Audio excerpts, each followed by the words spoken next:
Thank you, everybody, for joining Rethink Trade. Senator Markey and two of the world's leading digital governance and AI experts, Doctors Kristina Irion and Sarah Myers-West, for what may be an alarming but important tour of a coming collision between the imperative to regulate artificial intelligence, AI, and big tech's efforts to evade, well, regulation and oversight. It's no news to anyone that digital technologies are affecting every aspect of our lives, and automated decision-making, AI, has a growing part of that.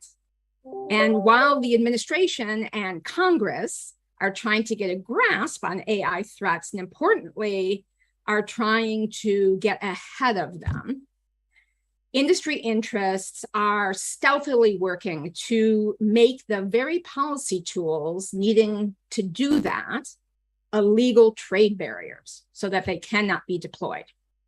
This week, we saw AI firms at the White House praising voluntary AI safety standards, but behind closed doors, the lobby interests representing big tech in Washington are doing their best to lock in what are called digital trade rules that forbid governments from regulating them and forestalling the threats that they could pose to our privacy, our kids' safety, our workplaces, our democracy. The digital trade logo is a very clever brand, but it doesn't have anything to do with trade. It's not about getting your e-commerce products delivered more quickly. Rather, it's a branding job for trying to actually do a form of international preemption, inserting into binding trade agreements rules that limit what signatory governments can do as far as the policy tools and regulatory approaches that they can use. The first target of big tech right now to insert these rules during the Biden administration is the first big negotiation, the Indo-Pacific Economic Framework. That's a 14-country negotiation, which would have binding rules covering 40% of the world economy. These negotiations are very different than past trade pacts. So the big tech firms managed to get into President Trump's NAFTA redo some extreme digital trade rules that don't appear in other agreements, that give big tech companies new rights and powers, and that handcuff governments. There were other things in some of those past agreements before the USMCA that gave corporations a lot of power. The IPEF is not like that. It doesn't have a lot of the rigged rules that caused the job loss and the attack on environmental policies in the past. But there's one target that still remains that is a subject of the IPEF talks, and that is digital trade. It's a whole chapter. Now, the good news is that the Biden administration has an all-of-government competition policy. It has tried to get ahead of AI with its blueprint for a Bill of Rights for AI. It has the record of having the first president give a State of Union address, calling out big tech by name and promising to protect our kids and our privacy. And there is U.S. Trade Representative Katherine Tai, who is leading the president's new worker-centered trade agenda and has given numerous speeches about how a new approach on digital trade inherently has to be part of that agenda. The bad news is that, as we're going to learn shortly, the tech interests are relentless, and there's a lot of corporate influence in the trade negotiating process, which the IPEF talks are following. You can see online at rethinktrade.org our infographic loaded, showing almost 90% of the official US trade advisors represent corporations. There's also a lot of revolving door action between big tech interests and some of the government agencies involved. So as a result, the members of Congress who are leading on digital governance issues and the Biden administration, the agencies involved in tech oversight, are all very closely watching the IPEF digital trade talks to try and make sure that they actually deliver and are consistent on the rest of the administration's agenda. Our first speaker is going to be Rethink Trade's research director, who's going to walk us through our newest report, which we're releasing today, and you can find in our website, rethinktrade.org. It's called Undermining AI Regulation in the US and Abroad, the Digital Trade Secrecy, Ploy.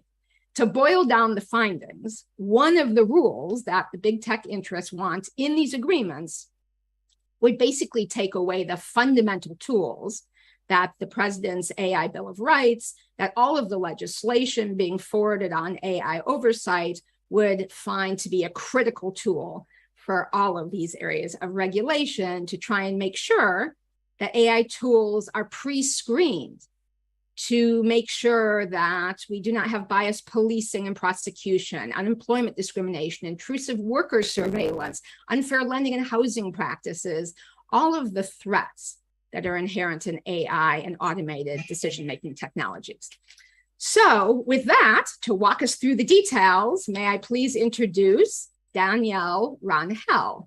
Daniel is Rethink Trade's research director. He's a trade lawyer, and he's the author of this and other key reports.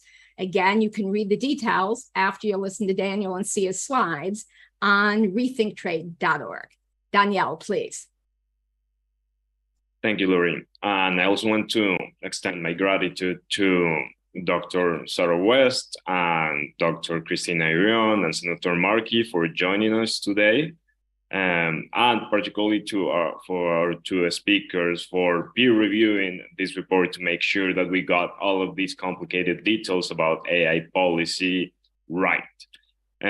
So talking about this issue today is probably easier than it would have been a year ago when we started working on this report, because AI is everywhere nowadays. It's a very heated policy discussion. It's even a kitchen table issue that families across the US and also in many other countries around the world discuss. Will, can you put the next slide, please? Thank you. So in that way, it's easier for people to understand how AI systems are actually having an impact on our lives. And people are thinking about ChatGPT and other generative AI tools. But in reality, this goes way beyond this kind of new generation AI tools that are very visible for all of us.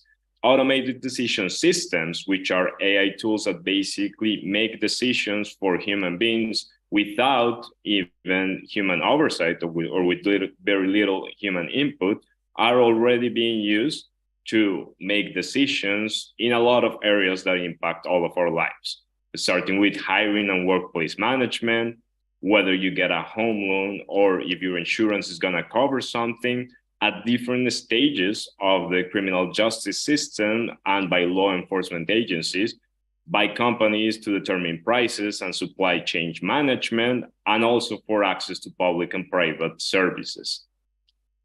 The common denominator of all of these systems is that they have three core elements. They have large amounts of data, they have an algorithm or many algorithms or mathematical formulas that process the data, and they have huge computational power that is the infrastructure that is supporting all of this.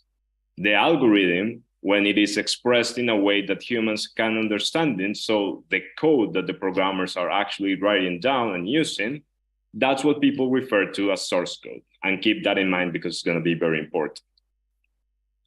Next slide, please. It is true that AI can have many benefits, but the thing is that widespread use of AI has already shown that there are demonstrated harms, and these harms include inaccuracies and biases that disproportionately affect women, people of color, and people with disabilities.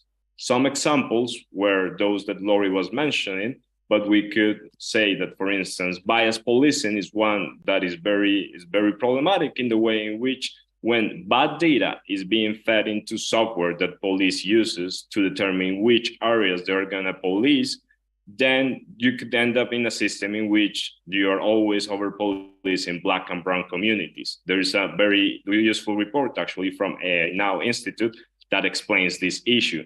Employment discrimination, when a software has variables that are proxy for race or gender, then you may end up with a discriminatory software that is making decisions for management to to choose who they're going to interview or give out a job. In the realm of competition policy, for instance, big tech companies have already been investigated for using algorithms to self-preference their own products, or algorithms have also been used to facilitate collusion between competitors to jack up prices. All of these harms and biases stem either from the data that's being fed into the system or the algorithmic model itself. And the algorithmic model is embedded in the source code. Next slide, please. These harms have generated the calls from researchers and policy experts that have called for algorithmic transparency and accountability, or algorithmic justice. It has many names. The common feature is that they all agree that we need strong documentation requirements, we need mandatory verifiable impact assessment of AI systems, pre-deployment testing, that means that the companies must test those systems before they are released into the public, and third-party audits, particularly for those systems in high-risk sectors, such as education or employment.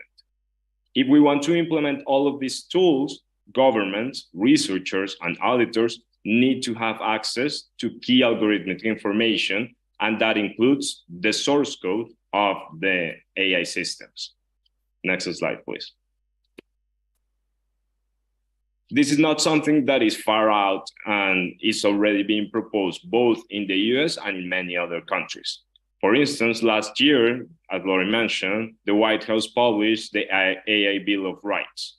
This is a policy document that recommends pre-deployment testing, risk identification and mitigation, ongoing monitoring, independent evaluations, and algorithmic impact assessments to be included in policy frameworks, both at the federal and at the state level. Actually, the American Data Privacy and Protection Act, that federal bill that was discussed last Congress with bipartisan support and is shortly going to be reintroduced this Congress, require impact assessments and algorithmic design evaluations to be submitted to the FTC by certain tech companies. Those assessments will have had detailed descriptions of the algorithms so that the FTC could determine whether the companies were complying with the law or not. In Europe, the AI Act is surely going to be adopted, and I'm not going to talk a lot about the AI Act because we have a European expert in our panel. So how is all of this related to digital trade? The answer is that, as Lori mentioned, corporations have managed to include these source code rules into trade agreements, into digital trade agreements that basically ban governments from requiring access to the source code of a software. But in the USMCA version, the United States, Mexico, Canada agreement, even to the algorithm that is expressed in that software, in that source code. If you look at the definition of an algorithm in that deal, is a defined sequence of steps taken to solve a problem to obtain a result. That is super broad. So what we are concerned about, and a lot of legal scholars agree with us on this, is that even requiring a detailed description of an algorithm could be an inconsistent policy with this particular rule in a trade agreement. And that could generate huge problems that we can explain later. As Lori mentioned, industry's objective is to include these terms in the Indo-Pacific Economic Framework negotiations, and they talk about them as high standards for digital trade.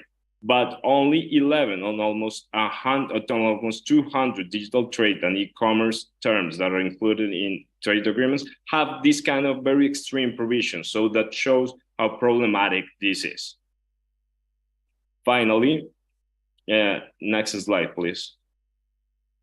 Actually, two more. Another one. Thanks. Finally, I just wanted to show this slide because I think that it's very important, that shows all of the different policies that will be undercut at the federal and state and the local level and in different areas, including Senator Markey's facial recognition and moratorium bill, if these kind of rules become the global standard. So the stakes are very high. It's very important for people to understand this and to start paying attention to these digital trade negotiations that could undercut AI regulation, both here in the United States and abroad. And back to you, Lori.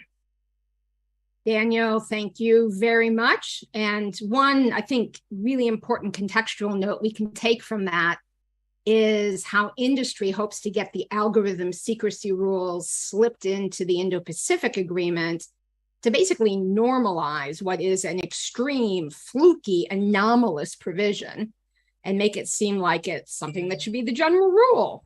And thus the stakes are high. And now to hear from folks who are real experts on AI and digital governance, I'd like to invite Sarah Myers-West to speak. Sarah is the managing director of AI Now, and she just left the FTC, where she served as senior advisor on AI. I commend everyone to go to AI Now's website and look at their 2023 landscape paper, which is a tour de force generally on AI oversight, but also has a terrific chapter on the collision between the digital trade agenda of the industry and proper oversight. Sarah has over a decade of experience with critical examination and writing on the political economy of the tech industry. And as a PhD researcher, has brought an enormous amount of information to policymakers and outside scholars and organizations alike. And we're very fortunate to have her here. Sarah, please. Thank you so much, Lori and Danielle. I really commend you on the new report. It's really fantastic and very badly needed work. So I want to talk a little bit about some of the issues that those who are interested in tech accountability, I think really need to be paying very close attention to that are foregrounded in the report. As Lori and Daniel have both mentioned, digital trade is really quickly emerging as the next battleground where trade rules could function to either prematurely deter or entirely undercut ongoing regulatory conversations about data privacy, algorithmic accountability, and competition in the tech industry, efforts that are very sorely needed at the present moment. AI is already in widespread use. It's being used to shape people's life chances and their access to resources. And the risks and harms of these technologies are very much a pressing concern in the here and now, which is what's prompting regulators' swift movement toward action.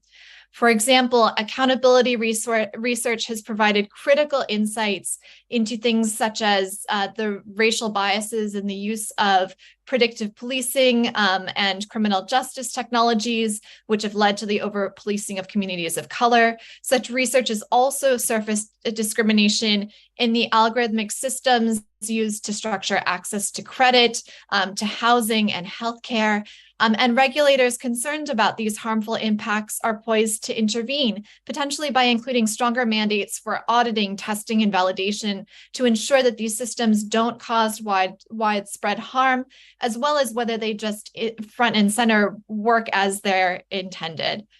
But while there's significant political momentum behind regulations at the federal and state level at a number of different fronts, including data privacy, competition in digital markets, and algorithmic accountability and safety, this momentum could be entirely foreclosed by any trade agreements that would work to further entrench and expand the privileges that the tech industry enjoys. And this could prematurely cut off the opportunity to make interventions designed to work in the broad public interest. So as we all know, international trade law impacts how products and services are regulated, including digital services, and not following these trade rules could have real punitive consequences.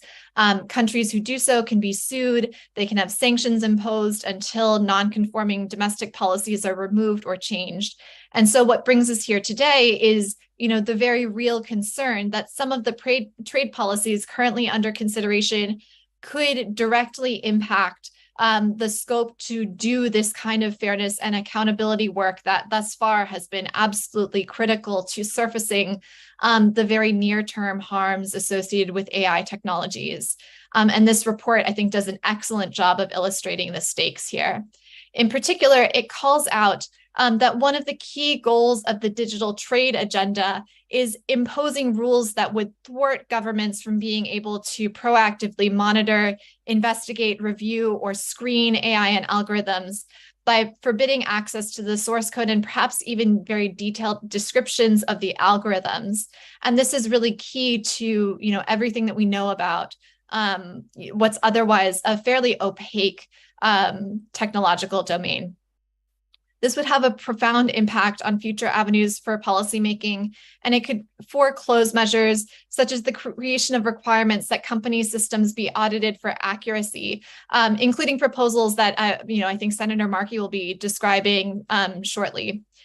The effect of this would be to place the tech industry essentially above regulatory oversight at the very same moment it is engaged in pushing products out into widespread commercial use with significant downstream effects on the public and with very little adequate scrutiny. There's a growing movement demanding that algorithmic transparency and accountability be placed front and center in the tech policy agenda. And so it's critical that US and other countries' trade policies be responsive to that call and not allow industry to foreclose even the possibility of scrutiny. Thank you. Thank you very much, Dr. Sarah Myers-West. And now to cross the Atlantic, please welcome Dr. Kristina Irion. She's Associate Professor at the Institute for Information Law at the University of Amsterdam. She's also the director of the annual IVIR Summer Course on Privacy Law and Policy and the coordinator, as well as a lecturer, in the Master's Information Law program. She's a non-resident fellow at the Center for Media, Data, and Society at the Central European University in Budapest, where she had been, until recently, an associate professor at the School of Public Policy. She's done landmark research on the connection. She will explain what is the proper verb between digital trade rules and AI and oversight in digital governance in general. Professor Irion, please. Thank you, Lori, and thank you for having me in this super important webinar this afternoon. And I'm delighted that I can comment a little bit on your research. I think the report that you have published today, Undermining AI Regulation in the US and Abroad, is doing a tremendous job in breaking down something that is extremely complex and where I sometimes find it difficult to convey why it matters for our future regulation, for our future societies, that we are very cautious about giving too much protection for source code secrecy in the context of regulation and public policy.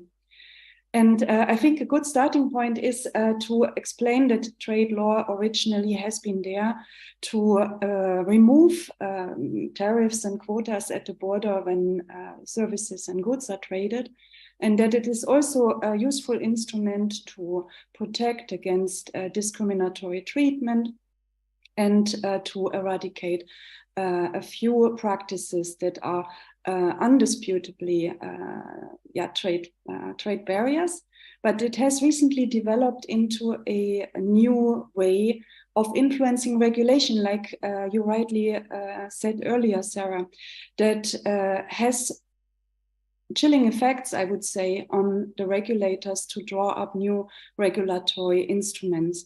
And one of these is the digital trade agenda that has a couple of favorite points for large tech companies, like the free flow of data, but also source code secrecy. And this clause has captured my attention. So I'm already doing research for the last 5 years on this clause. And I was actually super happy to see that now it also catches up this discussion in the US, because in the beginning, you sometimes feel a little lonely when you are seeing that something comes from the trade law field in. And while all attention is, especially in Europe, focused on policy making in the AI Act and in the Digital Services Act and in the DMA, it kind of, we were so absorbed that we didn't see it coming, from a totally different policy venue, which is trade law. And as you may also already know, and the report says it nicely, trade policy is not made in the open. These are governments that are negotiating behind closed doors, and it is very, very difficult for the public to have a proper dialogue and a proper public debate about the appropriateness of such new clauses. Now, the source code clause is commonly justified with the need to protect companies' confidential and business critical information against something that is called forced technology transfer. That is something that happens in a very few countries and has been in observation from policymakers around the world. And one of the countries that is often named has been in the past China, but also a couple of other bodies are out there that are actually requiring access to proprietary information, and then they transfer this information to a company or business in their jurisdiction in order to allow them to exploit the information of others. So this is the reason that is mostly given why we need to protect source code of software now, especially, and also algorithms.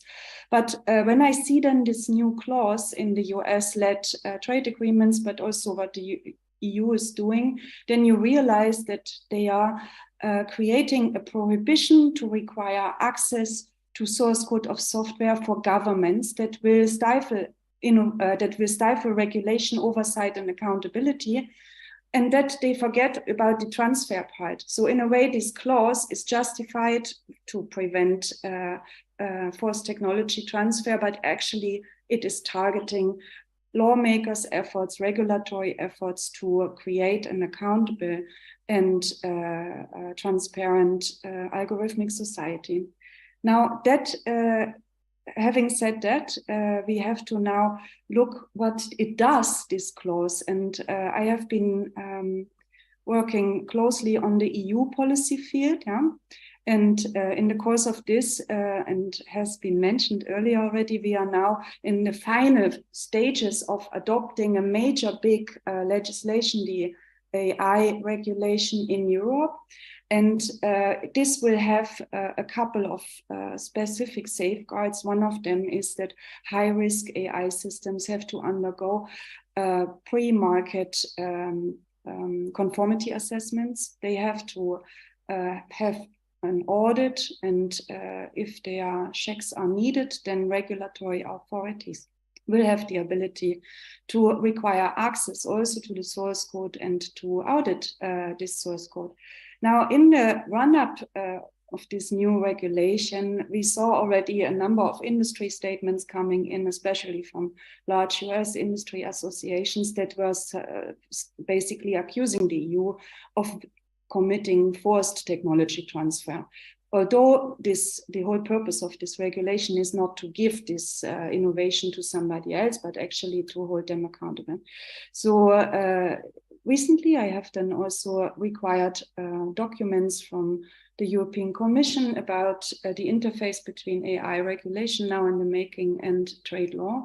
And one of the things that came out of this access to document request was that the trade-related branch of the EU government has advised that the AI regulation should not require source code of software because of commitments they are currently negotiating in the field of digital trade. So we see that there is a direct link, and that actually, which is the most dangerous, before even the regulation is in the public disclosed in order to discuss, and the lawmakers are starting to also mull it over and fine-tune it to adopt it as a law. The regulation is already toned down in order to reciprocal commitments made under trade law, and that is dangerous. I would also like to mention that we are seeing a rather, let's say, a strong discourse now between the US and the EU emerging. Last month, there has been a letter by quite a large group of members of Congress to President Biden, asking President Biden to relieve technology companies from the US from being so overburdened with regulation in the EU, that the Digital Markets Act and the Digital Service Act are outrageous, but also that all of this is producing forced technology transfer. There we go again. Nobody forces a transfer on them, but you need for accountability and transparency to also look under the hood. I also would finally like to highlight that I believe that when such technologies affect the lives, livelihoods, and communities, individuals, and sometimes whole populations, then this is no longer an exclusively private affair. This is something that needs to have some sort of public accountability. And also, just because it is a new development, a totally new revolution, the AI, we need to be vigilant and able to scrutinize it and observe carefully that it fits the purpose, that it doesn't harm, that it doesn't discriminate, and that we are exploiting the good elements of new technologies without actually amplifying negative developments in society. And with this, I want to give back to you, Lori. Thank you. Thank you, Professor Irion, very much. And for folks who want to read the story of her Freedom of Information Act discovery about how already a digital trade agreement has rolled back AI regulation, it's euractivetv.com, which is how trade agreements narrowed EU rules to access AI source codes. So it is now my honor to introduce Senator Edward Markey. He is a champion of the public interest, whether the issue is climate change, clean energy, safeguarding privacy, preserving an open internet that spurs competition.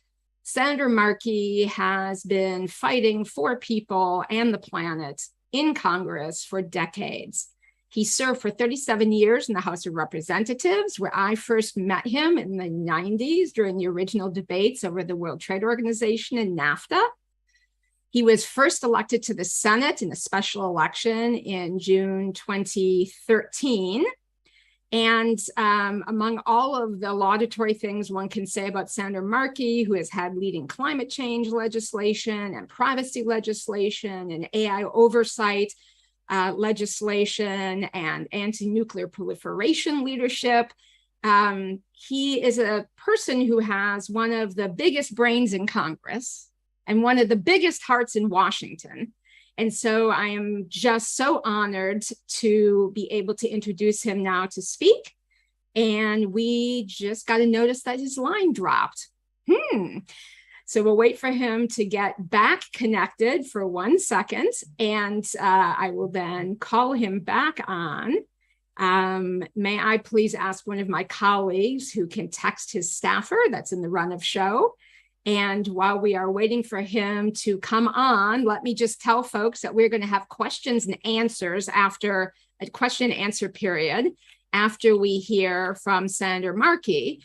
So if I may please ask everyone to use the chat function in YouTube to be asking questions. They will be fed to the panel. And we will hopefully get Senator Markey right back on in 1 second. But I can, and again, start queuing up your questions because the whole hot queue will be sent to us in one chunk so we can get through as many of them before we get to the end of the show. So post your questions now in the chat part of the YouTube chat box. While we're waiting for Senator Markey to get connected back on, let me answer or offer at least one of these questions for folks now to address. And that is that we hear he's going to be here in a few minutes. So let's do some Q&A first. And then they just had to shut down on the computer. So we'll give them a second to reboot, and we will do one of the questions. Well, we'll do two of the questions. How could companies enforce these rules to challenge regulation is question number one. And then could these secrecy rules bind or affect state and local rules? So I'm going to take a hit on the first question, which is there's always curiosity about the difference between what is binding versus what is enforceable legally. So binding in the trade agreements or in other agreements like the IPEF are rules that are shall, if it's a shall rule, versus if it's got Weasley language, like the parties recognize or the best practice should be, that stuff is hortatory. But if it says the parties shall, the signatories shall, that's a binding agreement. But then there's a question about, but how do you enforce that? And right now there's an open question because the chapter has not been tabled about whether the IPEF will have what kind of actual enforcement built in. Agreements like NAFTA and WTO have their own tribunals that, unlike all other areas of international law, can actually authorize sanctions. So NAFTA, WTO, binding and enforceable. The IPEF enforcement question with respect to internal provisions is an open question. However, the hitch is that some of these commercial rules probably could be enforced privately by the technology companies, even if IPEF does not have internal enforcement. And that is because existing agreements between the parties in the IPEF, such as between the US and Singapore and the US and Korea, where they're free trade agreements, have a mechanism called investor-state dispute settlement. It's a policy, a program that rather outrageously elevates individual companies to the level of a nation state to privately enforce a public treaty. So as between different countries, the existing investor-state enforcement mechanisms, and they are enforced between a bunch of the IPEF countries in agreements, many of which the US is not a party to, could be a mechanism where these commercial rules, through what is called a ratchet clause or a most favored nation, you can bring rules through investor state, and it's technical and crazy sounding. So we should do another webinar on that question, but there's a way to enforce these commercial rules, even if it's not internally enforceable. And with that, I will throw open for additional comment from anyone on that question. And also my 2 cents on state and local is typically these agreements are binding the whole way down. So unless there's an exclusion, they have scope provisions. So again, depends on the scope provisions, but typically it's not only the federal government, but the federal government ends up with an obligation in international law that is obliged to ensure conformity of the policies throughout the system. So there is my 2 cents, and I open it to anyone else to comment, please.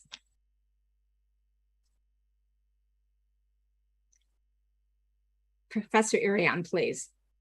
Maybe briefly, I believe it has a great self-limiting effect or regulatory chilling effect in the jurisdiction itself. So a government, before adopting a new law, will run the draft against existing commitments and trade agreements. And if source code of software or algorithmic secrecy is protected, then it is already the first no-no. Yeah, and the whole legislative process will start being chilled and start being cautious if that is a way to go at all, or maybe alternative policy solutions should be implemented. So I think a lot of this is self-executing almost because governments are, of course, aware of their commitments. And I'm also warning especially against the effect of attributing source code of software and algorithms some sort of status of secrecy. As you may know, there are other legal regimes that are actually in charge of protecting this type of technology and innovation. So, for example, source code and can qualify for copyright protection, in some situations even patent protection. And if a company is extremely cautious about it, they can also invoke trade secret protection, which is very broad in the US anyway. And now layering up another special regime that protects source code against regulation and algorithm with it, then that would be not only like stapling protection mechanism on protection mechanism, but it would also outpace actually our ability as society to come to terms with algorithmic impacts that our societies will feel. Very helpful. Thank you. Daniel? I will just add something to the question regarding state and local law. And it is that we are seeing a lot of interesting activity in a lot of states, in California, in Idaho, that are putting forward certain legislation on facial recognition software, for instance, or even regulation on social media. And in a way, you could try to see if those kind of regulations could be excluded from the scope of the agreement. That's what is usually done with other kind of areas that are more well known.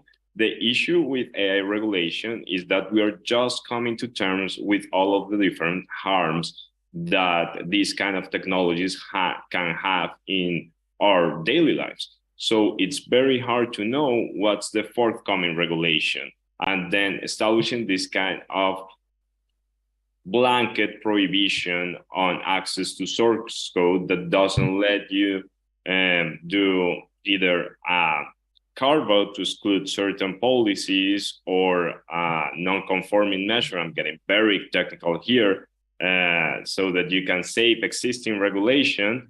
I think that that's very concerning. And that's why people that are pushing for these kind of policies at the state and local level should also be concerned, because the policy space there is also being invaded. Thank you very much.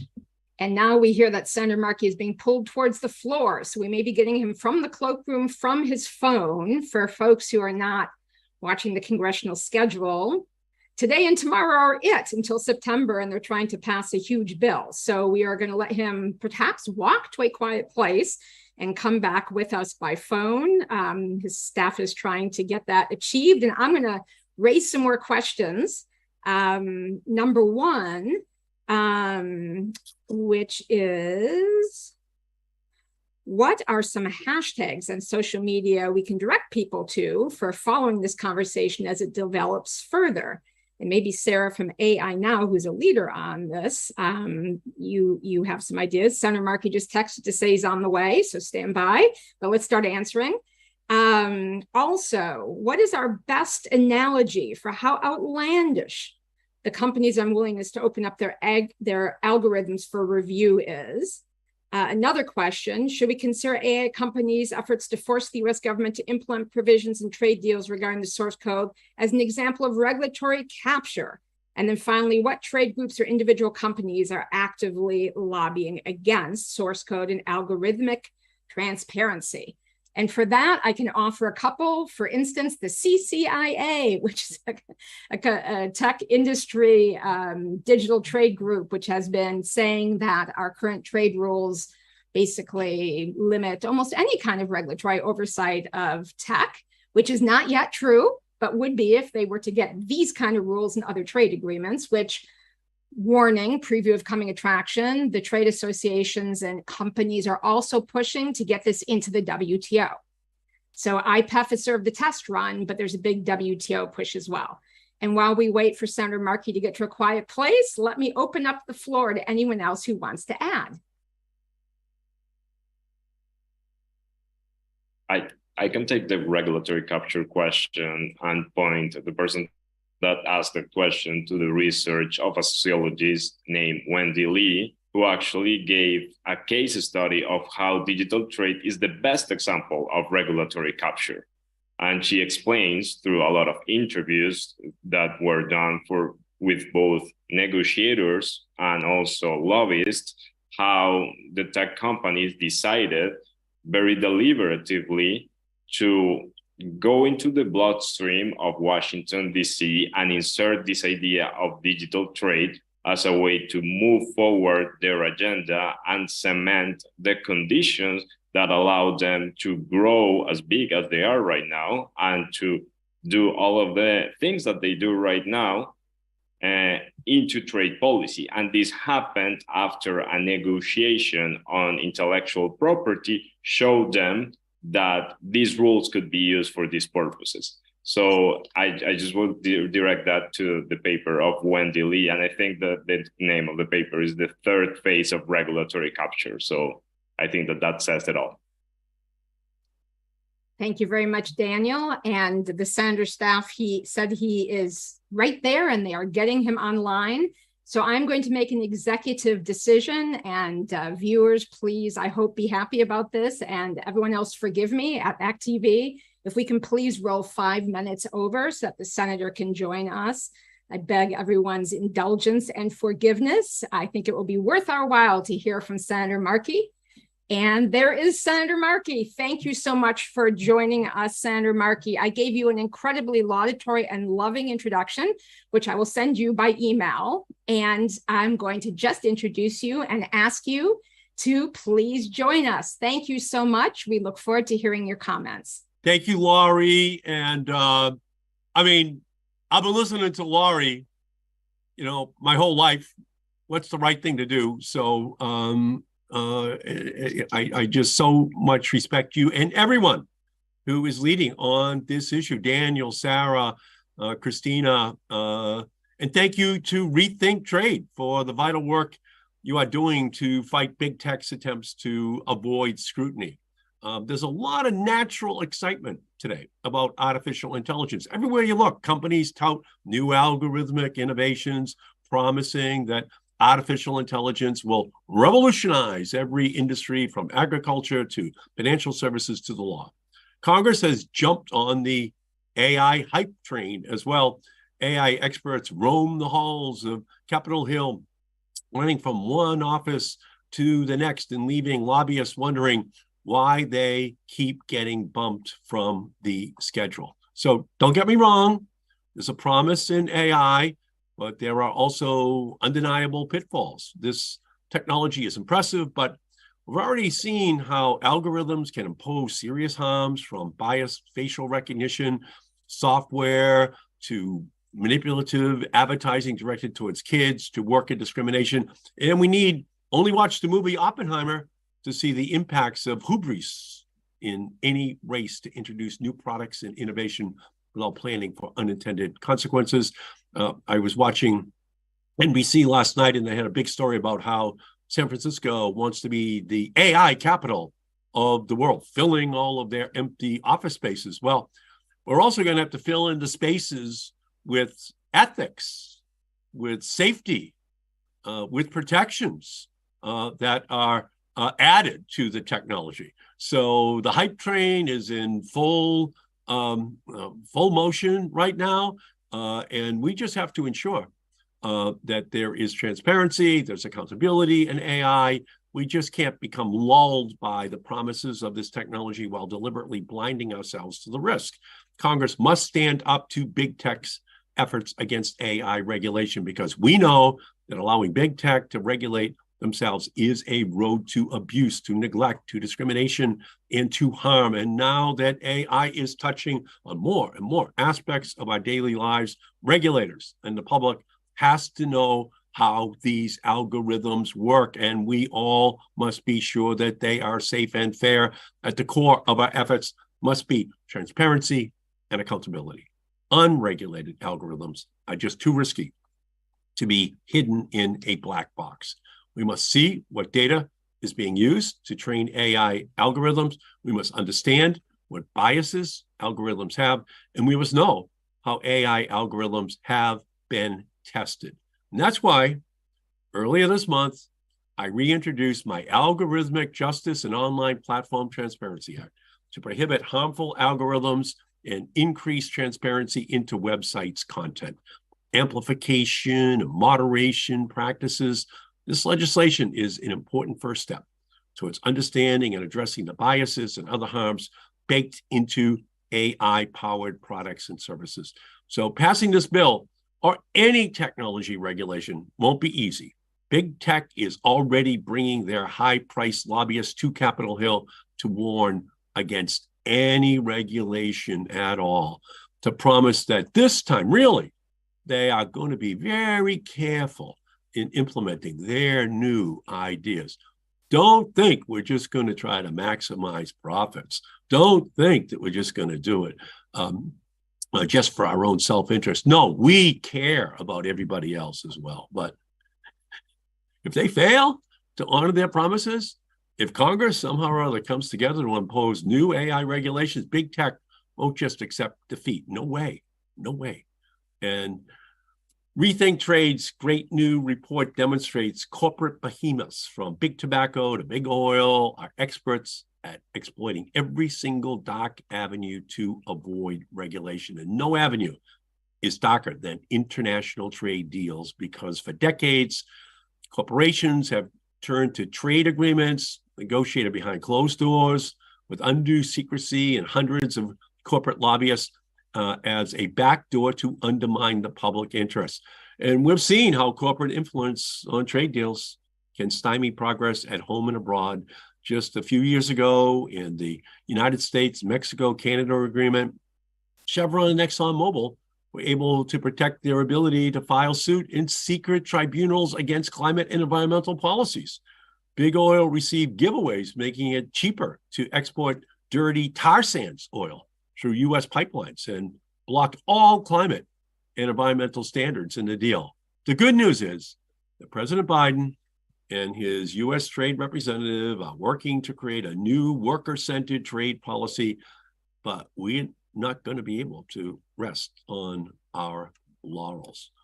In politics, only the paranoid survive, and we just have to assume that they're going to be trying to do their worst, because that's just who they are. It's baked into the personality of these corporations. So as Congress turns its intelligence to artificial intelligence regulation, we can't lose sight of all of the arenas where big tech is vying for influence and attempting to undercut critical protections. The stakes are too high. We need to make digital space safe and ensure AI is managed in a way that benefits people, protects their rights and liberties, and doesn't threaten them. So this is a pivotal point in our history. And if we don't pay attention, they're going to run away with all the goodies and then make us try to catch up for a generation.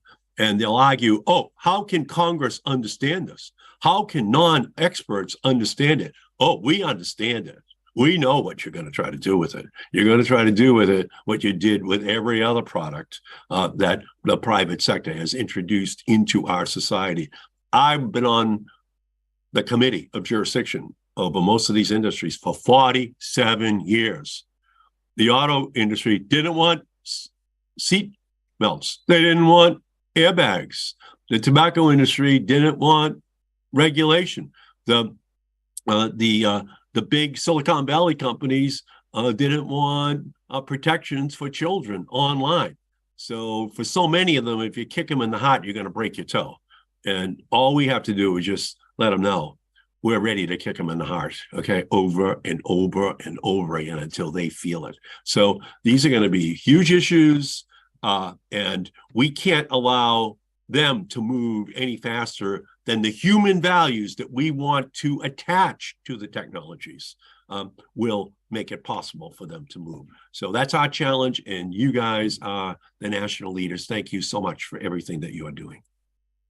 Thank you so much, Senator Markey, for your leadership, for joining us today. Ladies and gentlemen, as I said in his introduction, one of the biggest brains in Congress and the biggest hearts in Washington, D.C., very happy he's on our side, and we look forward to his bill getting passed, as well as other critical digital governance protections. And again, as the senator just said, there are few more secret, darker corners of deregulation and sneak attacks from corporate lobbyists than trade agreements and the international preemption of the policy space. Thank you all for joining us today. Again, thank you to the senator, to Dr. Irion, to Dr. West, to my colleague Daniel Rangel, who helped write the report, and Please find his other reports in addition to this one at rethinktrade.org to dig into more. Let me thank all the folks at American Economic Liberties and the Rethink Trade staff who made this possible, and the folks at ACT TV for the production, and indulgence to all for rolling a little late.